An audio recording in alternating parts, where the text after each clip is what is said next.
Welcome back to the Deep Dive. Today, we're going to be taking a deep dive into the world of generative AI. Oh, absolutely. Or GenAI, as I think it's become known. GenAI. And we're going to be exploring the potential impact on human thinking. Yeah, I'm excited to dive in. GenAI is rapidly changing how we work and think. Right. With potentially huge implications for industries and individuals alike. For sure. And our guide for this exploration is neurobusiness expert MAIS Pereira. Okay. We've got excerpts from her article, A Revolución da IA Generativa. Seremos más inteligentes o más dependientes. Right. That's the revolution of generative AI. We will be smarter or more dependent for those of us who don't speak Portuguese. Yeah, Pereira raises a fascinating question. Yeah. Will these powerful new AI tools make us smarter? Or will they lead to over-reliance and maybe even a decline in certain cognitive skills? It's a big question. It's a question that has implications far beyond just the tech world. Exactly. It's about understanding how our brains adapt to new technologies and how we can harness the power of GenAI while maintaining our critical thinking skills. For sure, for sure. You know, I mean, think about calculators. Right. Spell check, GPS, all tools that were met with some initial skepticism. Absolutely. Pereira draws some really interesting parallels between those past technological shifts and the current wave of GenAI. Oh, that's really interesting. It's a reminder that these concerns about technology's impact on our thinking aren't new. No, they're not new at all. Yeah. So to kick things off, let's jump right into some specific examples of GenAI in action. Okay. The article mentions ChatGPT for text and DALL-E 2 for images. Sure. These tools that can generate incredibly realistic and creative content. These tools are already having a significant impact. Yeah. ChatGPT can write everything from blog posts to marketing copy to even code. Wow. While DALL-E 2 can create stunning images from simple text descriptions. That's amazing. It's remarkable to see how far this technology has come in such a short time. It really is. Yeah. But as with any powerful tool, there are potential pitfalls. Right. Pereira highlights a study from Carnegie Mellon and Microsoft Research that looked at how GenAI affects knowledge workers. That study found that GenAI can boost efficiency, but it can also make people less critically engaged with their work. Interesting. There's a danger of becoming overly reliant on the AI's output without carefully analyzing and questioning the information. That makes a lot of sense. Yeah. If we're not careful, we might start accepting information at face value. Right. Without really engaging our critical thinking skills. Right. It's like when you use GPS. Yeah. It can be incredibly helpful for navigation. Sure. But if you never look at a map or try to understand the route yourself, you might end up with a weaker sense of direction. That's a great analogy. Yeah. And it highlights the importance of being active participants in our own learning and decision-making processes. For sure. Even when we're using AI tools. Yeah. Pereira also talks about the brain's natural tendency towards efficiency. Absolutely. We love shortcuts. We do love shortcuts. But it's our choice how we use those shortcuts. That's right. Whether we let them become crutches or use them as stepping stones to deeper understanding. So true. And this is where I think Pereira's insights about human behavior become really interesting. Yeah. She talks about this 7-8-20-10 split. Okay. 70% of people go with the flow, 20% resist change, and only 10% actively drive innovation. That breakdown is fascinating. Yeah. And it makes you wonder how GenAI might impact these tendencies. For sure. Could it exacerbate the passive tendencies of the 70%? Yeah. Or could it be designed in a way that encourages more people to become active questioners and innovators? It's a crucial question. Right. And it highlights the importance of designing and implementing GenAI tools in a way that promotes critical thinking and engagement, rather than simply automating everything. We need to be thinking about how these tools can be used to enhance human capabilities, not diminish them. Exactly. Pereira argues that we need to foster a culture of questioning, where people feel empowered to challenge assumptions, analyze information critically, and engage in thoughtful debate. That's so important.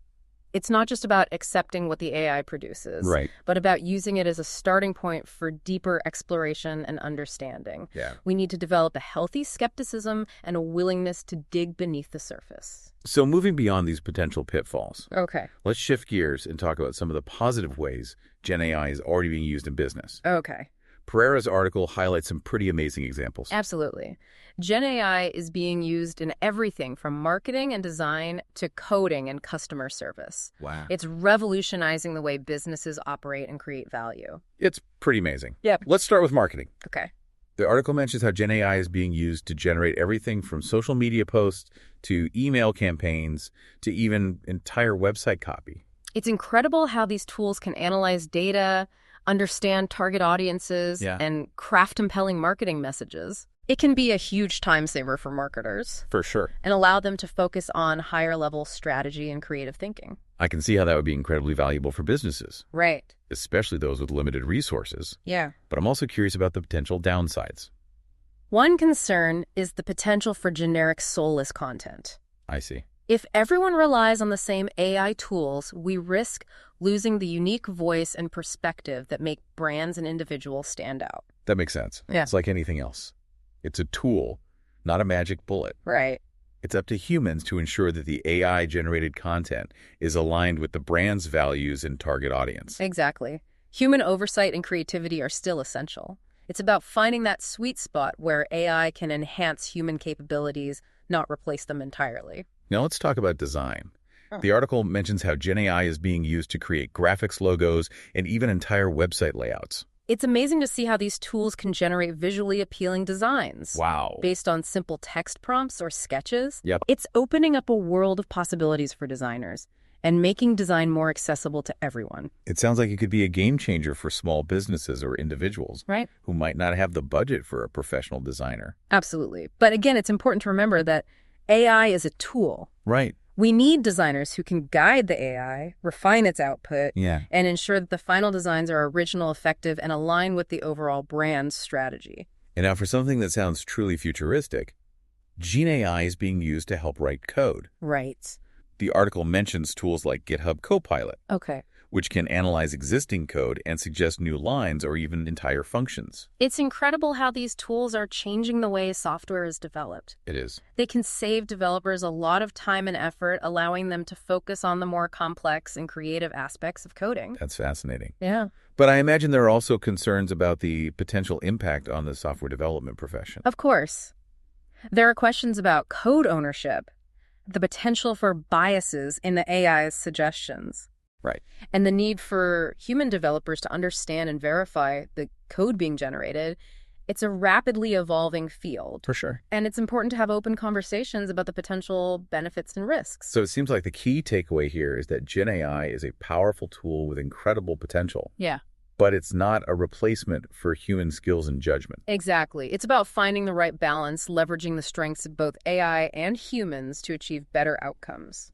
And that brings us to Pereira's concept of human-AI synergy. Yeah. The idea that AI and humans can work together as strategic partners. It's a powerful concept that highlights the importance of collaboration and recognizing the unique strengths of both AI and humans. And I love how Pereira puts it in her article, IA plus humanos, parceria estratégica. Yes. It perfectly captures the essence of this idea. It's about finding ways to leverage the computational power of AI while maintaining human control, creativity, and ethical consideration. So as we move into the second part of our deep dive, I want you to keep that concept of human-AI synergy in mind. Absolutely. Let's explore how this strategic partnership can be applied in practice, looking at specific examples and considering both the opportunities and challenges. Sounds good. We'll be right back. Welcome back to the deep dive. Before the break, we were unpacking some fascinating examples of how GenAI is already being used in fields like marketing design and even software development. And it's clear that this is just the tip of the iceberg. Yeah. As GenAI continues to evolve, we can expect to see it being applied in even more areas. Absolutely. From healthcare and education to finance and manufacturing.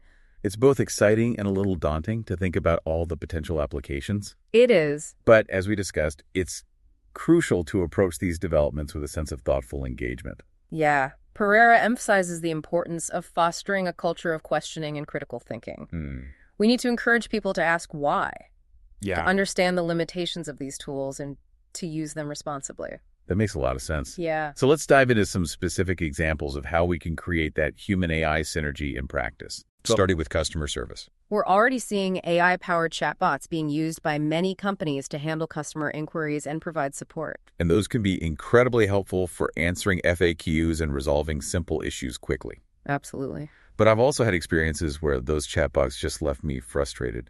Oh, yeah. And feeling like I was talking to a wall. I think we've all been there. That's why it's so important to design these systems with a human-in-the-loop approach. Okay. The chatbot should be able to seamlessly hand off the interaction to a human representative when needed. That makes sense. It's about striking that balance between efficiency and empathy. Right. Ensuring that customers feel heard and understood even when interacting with an AI. Exactly. And the same principle applies to other areas where GenAI is being used. Okay. Take data analysis, for example. Pereira talks about how AI is being used to analyze massive data sets, identifying patterns and trends that would be impossible for humans to spot on their own. It's true. AI can be incredibly powerful for sifting through vast amounts of data and extracting valuable insights. Yeah. But it's important to remember that data is just data. It's up to humans to interpret those insights, Right. to apply critical thinking, and to make informed decisions based on that analysis. So it's not about replacing human analysts with AI. No. It's about using AI as a tool to augment human capabilities. Right. Allowing analysts to focus on higher-level tasks like strategic planning and decision-making. Pereira uses a great analogy in her article. Oh. She compares it to using a microscope. Okay. The microscope allows us to see things that are invisible to the naked eye, but it doesn't tell us what those things mean or how they fit into the bigger picture. That's a great way to think about it. The AI can provide us with a new perspective. Yeah. But it's still up to humans to make sense of it all. And this brings us to another area where GenAI is starting to make waves. Right. Recruit. The idea of AI being used to screen resumes and identify potential candidates is both fascinating and a little unsettling. It's definitely an area that requires careful consideration.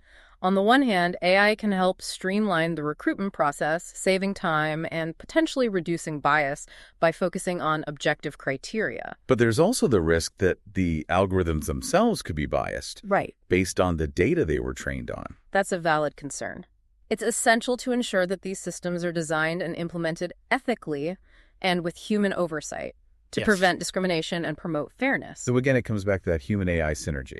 Exactly. We need to find ways to leverage the efficiency and objectivity of AI while also ensuring that human judgment and ethical considerations are at the forefront. It's a complex challenge, but one that we need to address head-on as GenAI becomes more prevalent in the workplace. And I think that brings us back to Pereira's key recommendation for leaders, fostering a culture of questioning and critical thinking. It's not just about providing access to these new tools, but about equipping people with the skills and mindset to use them effectively and responsibly. Pereira emphasizes the importance of training and education. Absolutely. Helping people understand the limitations of AI. Yeah. And develop the skills to analyze information critically and identify potential biases. She also highlights the importance of prompt engineering. Okay. Knowing how to ask the right questions to get the most valuable insights from these AI systems. That's a fascinating point. It suggests that even in the age of AI, human skills like communication, critical thinking, and problem solving are more important than ever. Absolutely. We need to be proactive in preparing ourselves and our workforce for the future. Yeah. Ensuring that we have the skills and knowledge to thrive in this evolving landscape.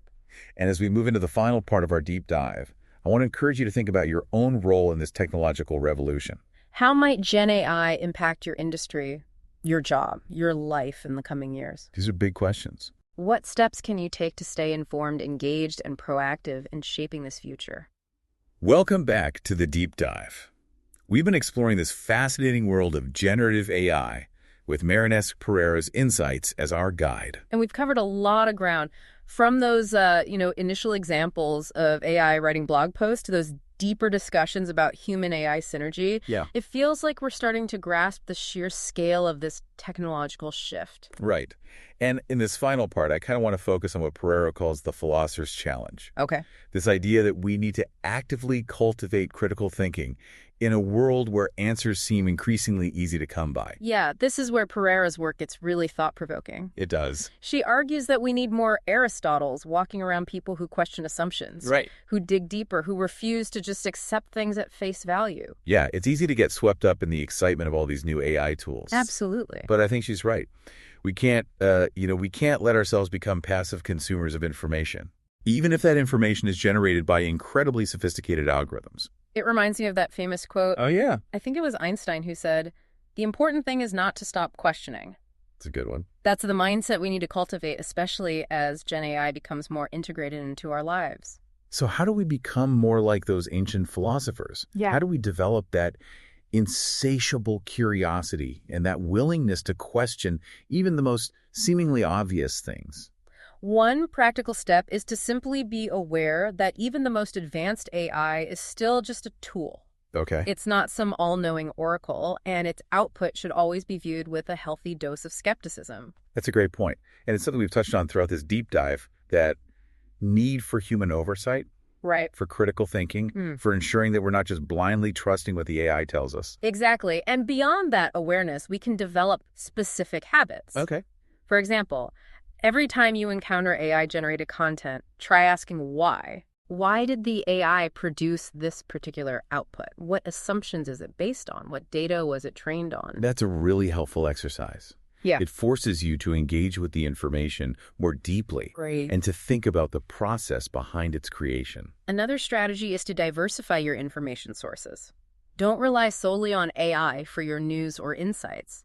Read books, engage in conversations with people who hold different viewpoints. Yeah. Challenge yourself to see things from multiple perspectives. I love that. Yeah. It's about staying intellectually curious, seeking out diverse perspectives, and not allowing yourself to get stuck in an echo chamber. And of course, Pereira emphasizes the importance of continuous learning. Of course. The world is changing rapidly, and the skills we need to thrive are constantly evolving. So it's not enough to just learn how to use the latest AI tool. Right. We need to develop a mindset of lifelong learning adaptability and a genuine thirst for knowledge. It's about embracing that spirit of inquiry that has driven human progress throughout history. And as Pereira reminds us, we all have the potential to be philosophers in our own right. I love that. Regardless of our background or profession. It's about cultivating that critical thinking muscle, that willingness to dig deeper, Yeah. to ask the tough questions, and to seek out truth and understanding. And I think that's where the true power of GenAI lies. Not in replacing human thinking, but in augmenting it. Yeah. In providing us with new tools and insights that can help us solve problems, create new things, and understand the world in new ways. It's a powerful idea, that human AI synergy we've been discussing. It's not about one replacing the other, Right. but about finding ways to leverage the strengths of both to create something truly remarkable. So as we wrap up this deep dive into the world of GenAI, I want to leave you with this thought. Okay. Go beyond the examples we've discussed. Right. Think about the unique ways GenAI could shape your own field, your own life, your own future. It's exciting stuff. Don't be afraid to embrace the possibilities, but do so with a critical mind, a questioning spirit, and a commitment to using these powerful tools for good. I think that's a great way to end this deep dive. Yeah. The future's being written right now, and it's up to all of us to ensure that it's a future where human ingenuity and AI innovation work together to create a better world for everyone. Thank you for joining us on this deep dive into the world of generative AI. It's been a fascinating conversation, and we hope it sparked some new ideas and insights for you. We'd love to hear your thoughts and continue this conversation. So feel free to share your questions, predictions, and reflections with us on social media. Until next time, keep exploring, keep questioning, and keep diving deep.